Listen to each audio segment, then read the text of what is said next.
The CEO thought blind dates were a joke. Then a Christmas dare brought her to his door in the snow. Marcus Chen had built an empire on logic, precision, and the unwavering belief that success came from strategy, not chance. As the 34-year-old CEO of a tech conglomerate worth billions, he had optimized every aspect of his life, from his morning routine to his quarterly projections. Love, however, remained the one variable he refused to calculate. After watching his parents' marriage crumble under the weight of incompatibility, Marcus had decided that romance was a distraction, a gamble for fools who believed in fairy tales. When his younger sister began setting him up on blind dates, he dismissed them with the same cold efficiency he used to reject bad business proposals. He would show up exactly 15 minutes late, order water instead of wine, and find a polite excuse to leave before the appetizers arrived. It wasn't cruelty. It was honesty. He simply didn't believe in the possibility of finding someone who could understand the demands of his world, someone who wouldn't eventually resent the late nights, the constant travel, the phone calls that interrupted every moment of peace. Love, Marcus had concluded, was a beautiful lie people told themselves to make loneliness bearable. If this story touches your heart, please hit that like button, drop a comment below sharing your thoughts, and subscribe to Kindness Pulse for more inspiring stories that remind us what truly matters in life. Now let's continue. Emma Rodriguez had always been the kind of person who said yes to adventures, even the terrifying ones.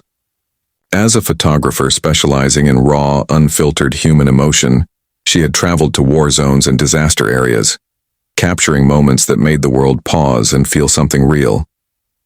But at 29, back in her hometown for the holidays after a difficult year abroad, Emma found herself facing a different kind of challenge. Her childhood best friend, now married to Marcus's sister, had issued a Christmas Eve dare during their annual ugly sweater party. The dare was simple, ridiculous, and absolutely terrifying. Show up at the door of someone you've never met and tell them exactly why you think they need more joy in their life.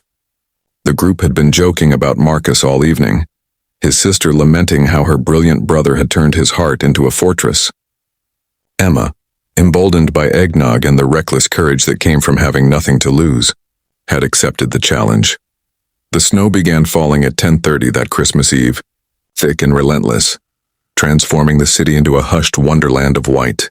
Marcus sat alone in his penthouse, surrounded by floor-to-ceiling windows that offered a panoramic view of the glittering skyline. His sister had invited him to her party, but he had declined, citing work that could have easily waited until after the holidays. The truth was simpler and more painful. He didn't want to watch other people celebrate connections he had convinced himself he didn't need.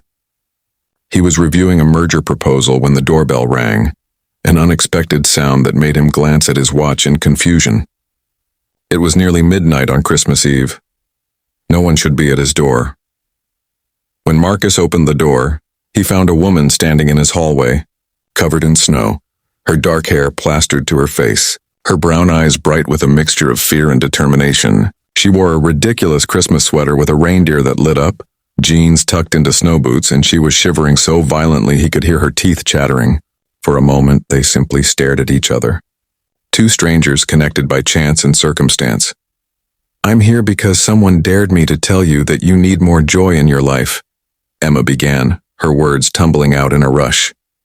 "And I know that sounds insane, and I know you probably think I'm crazy, and maybe I am. But I spent the last year photographing people in the worst moments of their lives, and you know what I learned? The ones who survived weren't the strongest or the smartest. They were the ones who let people in, who accepted help, who understood that being vulnerable isn't weakness. It's the only real strength any of us have. Your sister talks about you like you hung the moon, but she also says you've forgotten how to be happy. I couldn't let Christmas pass without telling someone that they matter, that their happiness matters, that choosing to be alone isn't the same as being strong." Marcus stood frozen, his carefully constructed walls cracking under the weight of her words. He should have closed the door, should have dismissed her as drunk or unhinged. But something in her eyes, raw and honest and utterly unafraid, reached a part of him he thought had died years ago. Instead of sending her away, he heard himself say, "You're going to freeze to death in that hallway. Come inside." Emma hesitated, suddenly aware of how absurd this entire situation was, but the genuine concern in his voice made her nod and step across the threshold. They spent the next hour talking, sitting on opposite ends of his pristine white couch while Emma slowly stopped shivering. She told him about her work, about the moment when she photographed a father reuniting with his daughter, and realized she had been so focused on capturing other people's joy that she had forgotten to pursue her own. He told her about his parents, about building a company to prove he didn't need anyone, about the exhaustion of always being in control. There was no performance in their conversation, no pretense or strategy. They spoke like two people who had stumbled into a confessional and found themselves unwilling to leave. When Emma finally mentioned she should go, Marcus did something that surprised them both. He asked if she would have coffee with him the next morning, Christmas Day, at a small cafe he knew that stayed open for people who had nowhere else to go. "I thought you didn't do dates," Emma said with a small smile. Marcus shook his head, his expression serious but no longer cold. "I don't do blind dates with people who are trying to change me or fix me. But you just walked through a snowstorm to tell me I deserve to be happy, without asking for anything in return. That's not a blind date. That's someone I want to know." Before we reach the end of this beautiful journey, if this story reminded you of the power of taking chances and opening your heart, please take a moment to like this video and subscribe to Kindness Pulse. Your support helps us share more stories that celebrate courage, compassion, and the unexpected ways love finds us. Their first coffee turned into lunch, which turned into a walk through the snow-covered park, which turned into months of discovering that two people from completely different worlds could build something extraordinary together. Emma taught Marcus that vulnerability wasn't a liability but a gift, that the relationships worth having were the ones that required him to show up as his full, imperfect self. Marcus showed Emma that her instinct to care for everyone else didn't mean she had to abandon her own needs, that she could be both strong and soft, both independent and deeply connected.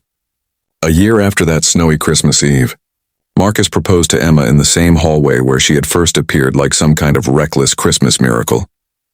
Love isn't a distraction from the life you're building. It's the foundation that makes everything else matter. It's the courage to let someone see you completely and the grace to see them with the same gentle honesty.